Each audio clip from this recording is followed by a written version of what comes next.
Safe exit বাংলাদেশের রাজনীতিতে সাম্প্রতিক সময়ে বহুল আলোচিত এক বিষয়। একদিকে যখন উপদেষ্টাদের অনেকেই সেফ এক্সিটের জন্য জুলাই বিক্রি করছেন বলে দাবি করেছেন এনসিপি নেতা নাহিদ, ঠিক তেমনি আলোচনা চলছে অন্যান্য রাজনৈতিক দলগুলোতেও।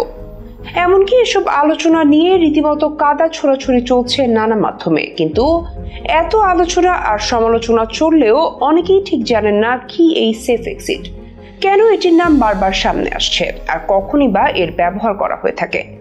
বাংলাদেশের রাজনীতিতে কারা কারা সেফ এক্সিটের উদাহরণ সৃষ্টি করেছিলেন সেসবের আদ্যপান্ত জানতে থাকুন ভিডিওর শেষ পর্যন্ত। বর্তমানে বাংলাদেশের অন্যতম আলোচিত এক বিষয়ের নাম সেফ এক্সিট। রাজনৈতিক জনসভা থেকে শুরু করে সামাজিক যোগাযোগ মাধ্যম কিংবা টেলিভিশনের টক শোতেও চলছে এর বহুল চর্চা। তবে বাংলাদেশের মানুষের উল্লেখযোগ্য অংশই যখন এসব কথার মারপ্যাচ বোঝেন না, তাদের কাছে রাজনীতি মানে সরকার, সেখানে শীর্ষ পর্যায়ের রাজনীতিতে ঘটে চলেছে নানা মেরুকরণ। বিশেষ করে উপদেষ্টাদের একাংশ নাকি সেফ এক্সিটের আশায় দিন গুনছেন, এমন অভিযোগ উঠেছে খোদ এনসিপি থেকে। দলের শীর্ষ নেতা নাহিদ আর আক্তাররা রীতিমতো সেফ এক্সিট নিয়ে কথা বলছেন ধারাবাহিকভাবেই। আর এসবের মধ্য দিয়েই সেফ এক্সিট নিয়ে রাজনীতির ময়দানে ও সামাজিক যোগাযোগ মাধ্যমে এক সপ্তাহের বেশি সময় ধরে আলোচনা তুঙ্গে। তবে বিশ্লেষকরা বলছেন এই বিষয়টি এখন আলোচনায় উঠে আসলেও বাংলাদেশের 54 বছরের ইতিহাসে অন্তত 3 বার সেফ এক্সিটের ঘটনা ঘটেছে। অন্তর্বর্তী সরকারের উপদেষ্টারা সেফ এক্সিটের কথা ভাবছে, এনসিপি নেতা নাহিদ ইসলামের এমন মন্তব্য প্রচারের কয়েকদিন পেরিয়ে গেলেও রাজনীতির মাঠে এখনো এই প্রসঙ্গে আলোচনা যেন থামছেই না। সম্প্রতি একটি বেসরকারি টিভি চ্যানেলকে জাতীয় নাগরিক পার্টি বা এনসিপির আহ্বায়ক নাহিদ ইসলামের দেওয়া এক সাক্ষাৎকারে উপদেষ্টাদের নিয়ে করা মন্তব্যের পর নতুন করে রাজনীতিতে আলোচনায় আসে সেফ এক্সিট। সেই সাক্ষাৎকারে নাহিদ ইসলাম বলেছিলেন, সরকারের উপদেষ্টাদের অনেকেই বিভিন্ন রাজনৈতিক দলের সাথে লিয়াজ রেখেছে এবং তারা নিজেদের সেফ এক্সিটের কথা ভাবছে। তার এই বক্তব্য সামনে আসার পর থেকেই এ নিয়ে শুরু হয় আলোচনা, কোথায় সেফ এক্সিট নেবে।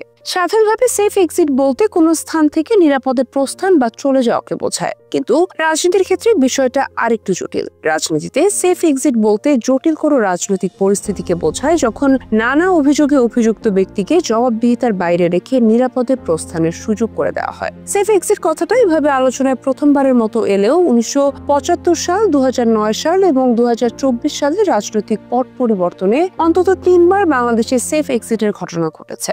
এক্সিট শব্দটি প্রথম আলাপে এসেছিল 2007 সালে দায়িত্ব নেওয়া 1/11 তত্ত্বাবধায়ক সরকারের আমলে। তত্ত্বাবধায়ক সরকার দায়িত্ব নেওয়ার পর সেই সময় আমূল পরিবর্তনের কথা বলা হয়। দুর্নীতির অভিযোগে গ্রেফতার করা হয় রাজনীতিবিদদের অনেকে। তবে শেষ অবধি পরিস্থিতি সামাল দিতে হিমশিম খাওয়া শুরু করে তৎকালীন সরকার। সব হাতের নাগালের বাইরে চলে যাওয়ায় ক্ষমতা ছাড়ার আগ দিয়ে নিজেদের নিরাপত্তা নিয়ে সংশয় পড়েন সরকারের শীর্ষ পদধারীরা। রাজনৈতিক বিশ্লেষক মহিউদ্দিন আহমেদ তার 1/11 বইতে লিখেছেন, এ সময় ক্ষমতা ছেড়ে কিভাবে তারা নিরাপদে বেরিয়ে যাবে তা এক্সিট প্ল্যান নিয়ে আলোচনায় বসে দুই শীর্ষ দলের সাথে।